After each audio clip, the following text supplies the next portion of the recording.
Now, listen, you guys, at this point, I'm really convinced that some of the exes that we have in our lives were meant to be like ghosts. Because, I mean, where is Safaree all of a sudden coming from and setting himself in this entire Keyshia Kaoir situation?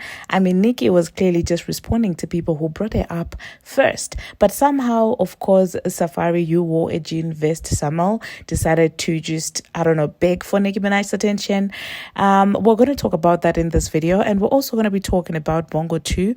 At this point, I'm just like, these girls really do recycle everything that Nicki has said. I do not know if they don't realize that, well, this is exactly what they are doing, and not her coming through confirming what Nicki was saying on Bigfoot. The irony of Bongo 2 coming through talking about bots. We're going to talk about that. Hello, tea lovers, and welcome to the Tea Plug. I trust you guys are doing well, and I trust you are doing great. Personally, I am doing great. You guys are doing extremely amazing.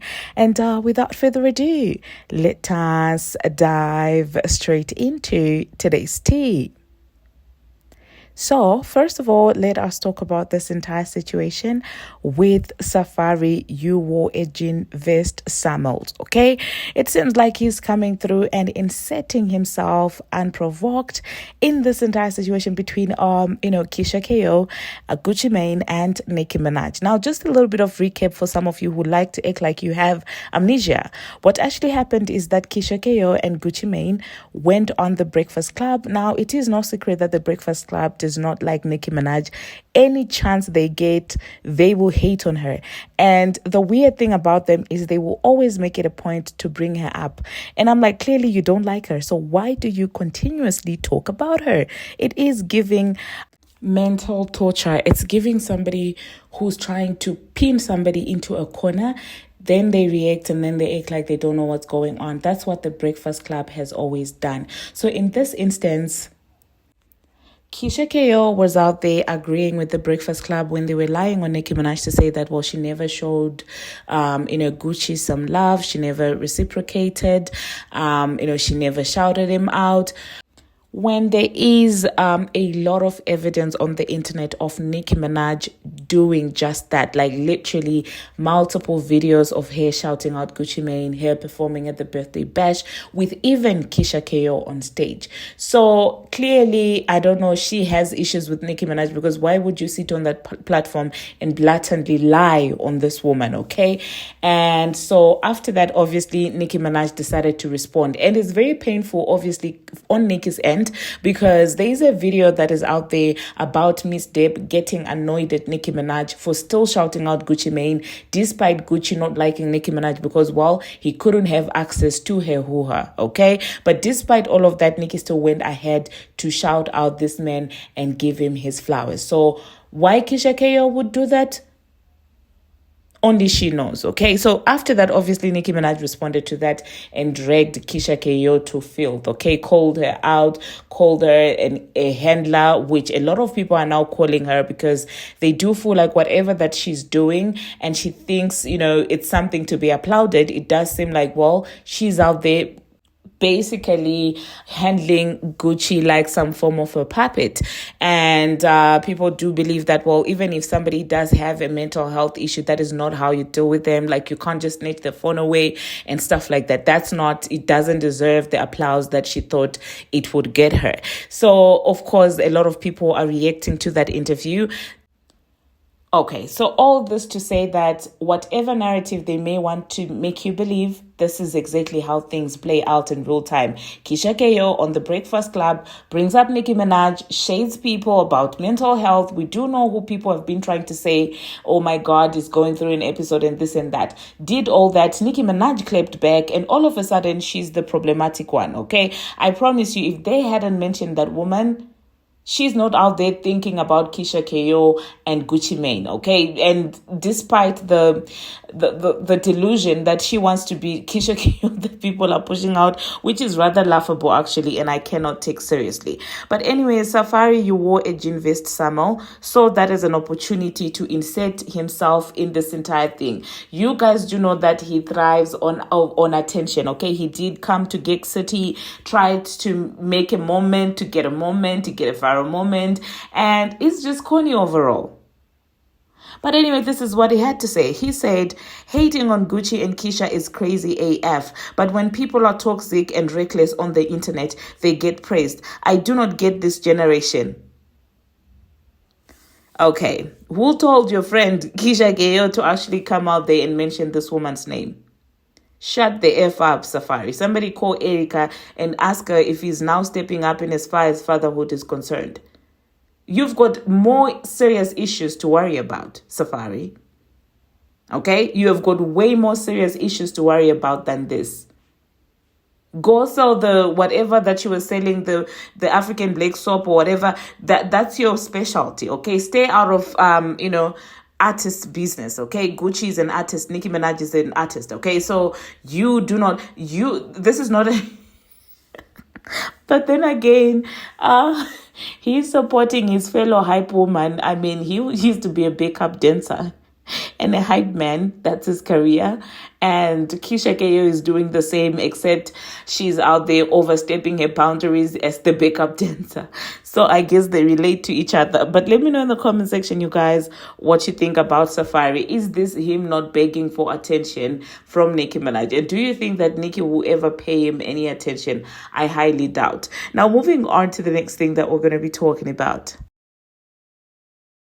And we jump to today, okay? That was recorded yesterday. You guys know what happened with that video. I mean, I had to clip, cut, remix, and do all of that stuff. So let's dive straight into the stuff that I want to talk about today.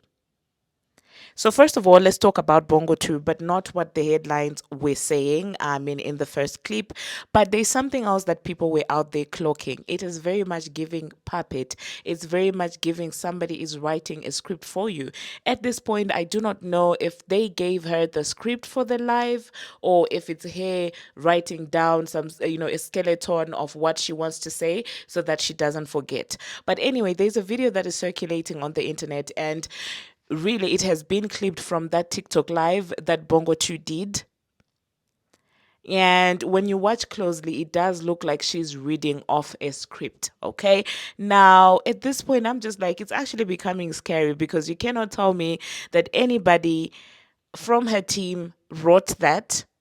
So at this point, are they genuinely just trying to gaslight Nicki Minaj or what? Because it makes sense that she would need to read that because that's not happening to her. For Nicki, she doesn't need to read because it's stuff that's happening in her life, in her career. So, I mean, of course, if you're going to pose as if that's happening to you also, you would also not remember what to say.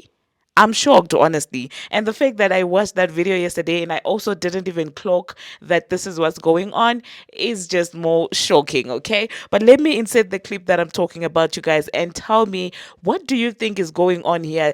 Pay attention to her eyes. She keeps looking the other side and it looks like she's reading from somewhere. Like, Bongo 2, shake your behind if you're being held hostage. But then again, people would just think that, well, that's her behaving normally.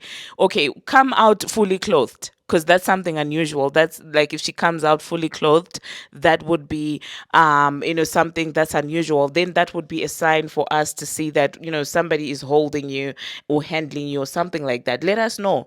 Do something that you haven't done. I'm shocked. But let me insert what she had to say and then I'll catch you guys after that. Real hottie, okay? When I do peep online and see what y'all doing, I feel like y'all get so easily riled up and easily discouraged when y'all know people get paid to talk crazy about me. Like, don't it seem a little weird, like how overwhelming a lot of Megan Thee Stallion hate seem? Like, that don't seem right, do it? It's not, because people are getting paid to do this. These are bots. These are paid people. Like, if you scroll through some of these people's tweets, it'd be a man that been tweeting about sports for 8 years. Now all of a sudden, he just hate Megan Thee Stallion. These people are getting paid to do this. Stop listening to them.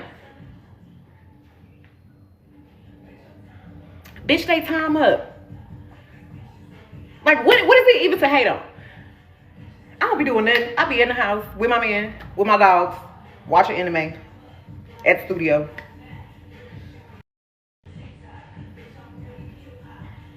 But I'm trying to tell you, when I give y'all something to cry about it. All right. Then we can start crying. Well, there you heard that, you guys. There you saw that. Now, moving on to the next thing that we're going to be talking about, okay? Let us talk about you and her delusions, okay? I don't know what she thinks she's going to come out and start doing about an album that she already released and that is already not doing well. She decided to hop on live today to talk about, oh my God, my album. I'm going to be doing another video as soon as I drop the baby. And the way she talks about giving birth, I'm just like, ma'am, have your priorities right, okay? I guess she cannot stand Nicki getting all this attention, and all of a sudden you want to promote. At this point, her album is now an old album because I mean, you're not even doing anything about it. As soon as it failed to outdo Nicki Minaj, you forgot about it. Your fans lost interest. The people that support you, who you think are fans, but yet are Nicki haters, they paid it dust because I mean, if you're not going to be outdoing Nicki Minaj, they don't care. That's the thing, and that's the sad part about making up a fan base with people who dislike, someone that you also dislike. Because as soon as you fail to do what they want you to do, they don't care. That's why you see that it's the same people that rotate between, amongst actually fan bases from Bongo to Advovo BBL to Dochi to Ice Spice to any other female rapper that they feel like might have any potential to be compared to Nicki Minaj. They are the same people, and those people don't buy music or don't actually support you because they're actually not your supporters. They just want what you represent, which is an op to somebody that they dislike, somebody that they want to humble. So I don't know, you guys. Let me know in the comment section. Do you think that anything is going to change as soon as she gives birth? Do you think that she's going to be able to promote the album and it's going to make any difference? Do you really think that? Now, for the sake of you that do not want to hear her talking, let me pause that. I will insert that at the end of the video, and I do that intentionally. There are some of you that want to see the receipts and hear what she had to say, and there's some of you that are just annoyed. Trust me, I do not judge you if you tell me in the comment section that you do not like to hear that woman's voice.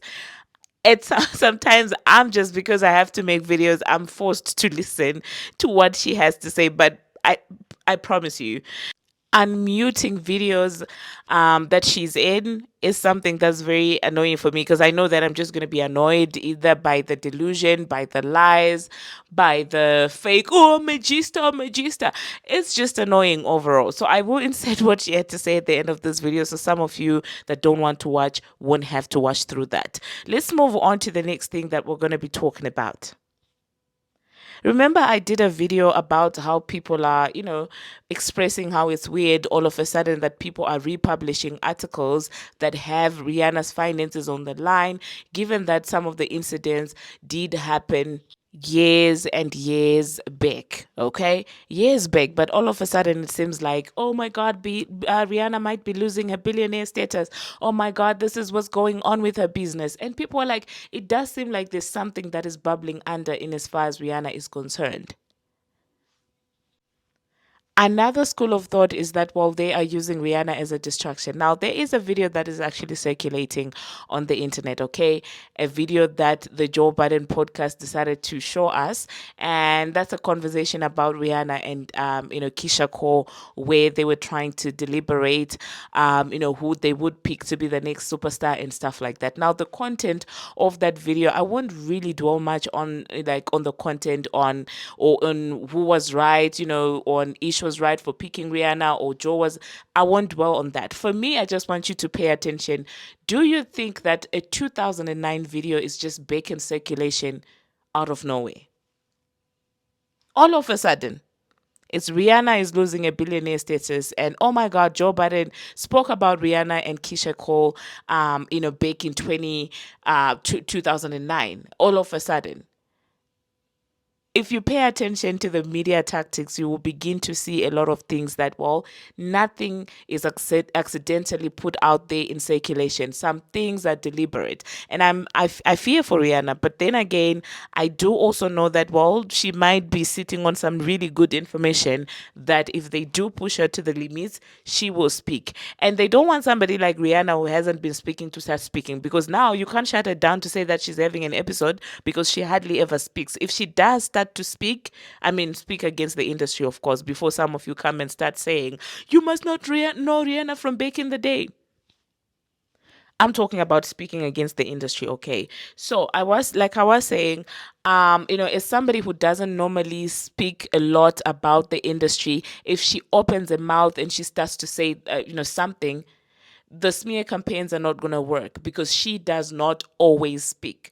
So that's actually interesting, okay? So let me know in the comment section, you guys, why do you think that all of a sudden we're hearing Rihanna this, Rihanna that, oh my God, she's not talented, star power, this and that. What's going on? What's in there? And knowing Joe Budden and how much he's out there deriding the men from Fraudulent Nation, I'm talking about the title swindler, side eye. But anyway, let me insert what Joe Budden had to say. But after that, I'm not going to be coming back. So thank you very much, you guys, for watching. Thank you very much for making it this far. Please do not forget to drop a comment. It does help me with the algorithm, okay? And subscribe also if you have not, okay? And until my next one, see you. What I've been doing, I've been thinking, because I can't take much actions, because it's like I'm practically fucking walk straight. I'm not playing. So to my team, to my glam team, to my label, to my internal team, all that shit, y'all better have y'all fucking fun, because I'm going back to fucking work harder than ever. And to my fans, I know y'all a little bored right now. Like, it's like, damn, bitch, you haven't been giving us content. You haven't been doing this. You haven't been doing that. Have patience, because mother is a little handicapped. But I'm coming hard. All right, guys. Well, let me get the fuck on out of here. Ooh, that sandwich was so fucking good. That's just what I